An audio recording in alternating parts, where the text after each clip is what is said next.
Today is day 29 of the Karen Read trial. I'm going to give you part 2 of my daily recap. Sorry about the screenshot, dude. But the next witness for today is John Tediman, I believe. He's a licensed private investigator. It comes out that actually there was another private investigator that had done some work. He became ill, so this guy got the call last week, and he is here on the stand to basically go over some measurements that he took at 34 Fairview.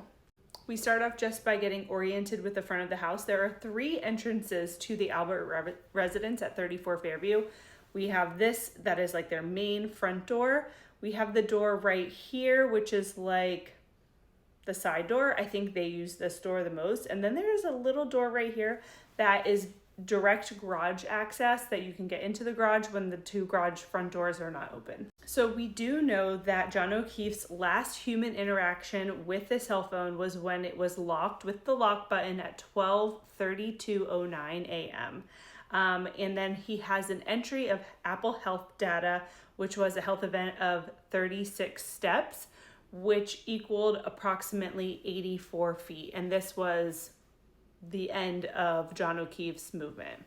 I had to go back and watch this just now on YouTube because now when I'm reading it, I'm like, to me, like being orientated with this photo, it doesn't really make sense, but this is what the guy testified to.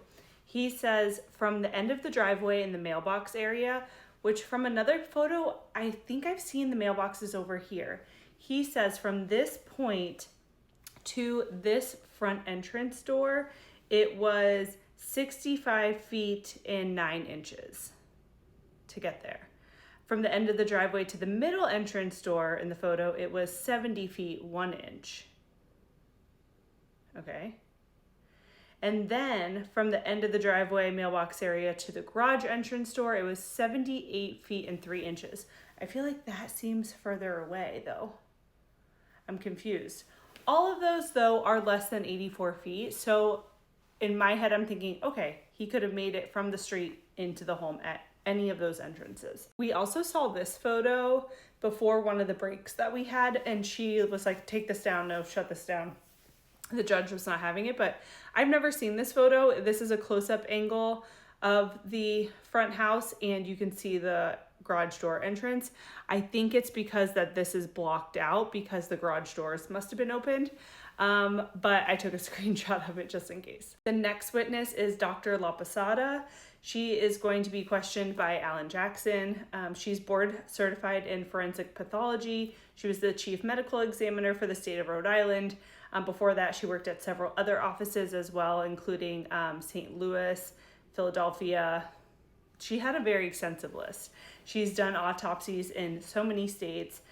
She's highly qualified. And the fact that the judge is limiting her scope of testimony seems ridiculous to me, because if she's not qualified to testify about like dog bite injuries, seeing those in autopsies, I don't know who is. She does a really good job explaining things. She was a professor for a while, and you can really tell. So there are a ton of things that she reviewed with John O'Keefe's case.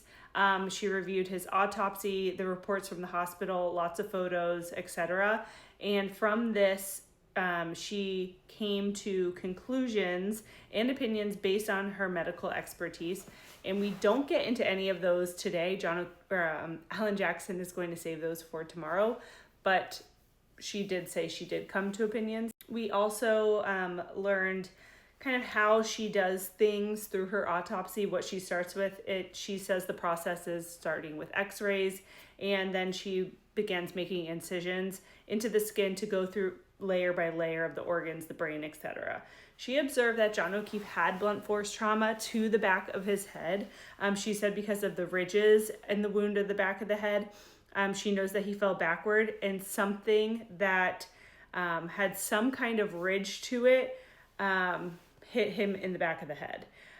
She says she knows this because of the patterns. I guess he had the laceration, and then he had some vertical lines and patterns, and you can essentially rule out what he fell on, and you do that all by patterns. She says that the skull fracture originated because he fell and hit something in the back of the head. It said it was a rather large skull fracture, and once you hit there, it kind of like ripple effects and like fractures everywhere else on the skull, and it got to the orbital bones too. She said that the eye injury was because the brain was coming forward and fracturing those delicate eye bones, and that's what can lead to that raccoon eye. That's not like because he got punched in the eyes though.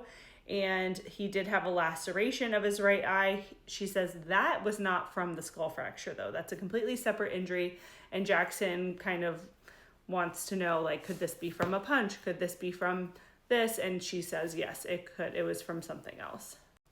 We have Jackson ask for a sidebar, and then he wants to get into all the photos that she has in her report, but we learned in the voir dire that some of those photos are not going to be omitted, so he's going through with the judge. He's going to go through with the judge to see which photos can be included. So the jury is dismissed for the day. She is dismissed for the day. Before the jury leaves, the judge does say that the jury will arrive 30 minutes late, and they will be on the record at normal time in order to go through some housekeeping things, which we know are going to be the photos.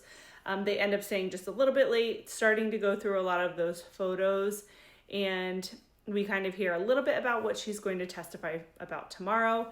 I am imagining that we have Dr. LaPosada finishing her testimony tomorrow. She'll do cross-exam with Hank Brennan, I'm guessing, and that will probably take up the whole day tomorrow. But the final witness, I'm guessing, is going to be Dr. Rentschler. He's the other ARCA expert who's the accident reconstructionist that's going to testify about John O'Keefe's injuries. And I'm assuming that the defense is going to leave off with him as the final witness. We've heard whisperings of that, and that would make sense because he's a great witness for the defense. So we could see that being done on Wednesday or Thursday. I can imagine that the cross-exam and like the redirect and everything is going to go back and forth with her and with him. So the jury is probably going to have this case after rebuttal. Will take a couple days maybe, but by next week, and the early part of next week. So that is pretty exciting. It's wild that we're in the 8th week of this trial without jury selection too. So it is crazy, but that is all. I'll see you guys tomorrow.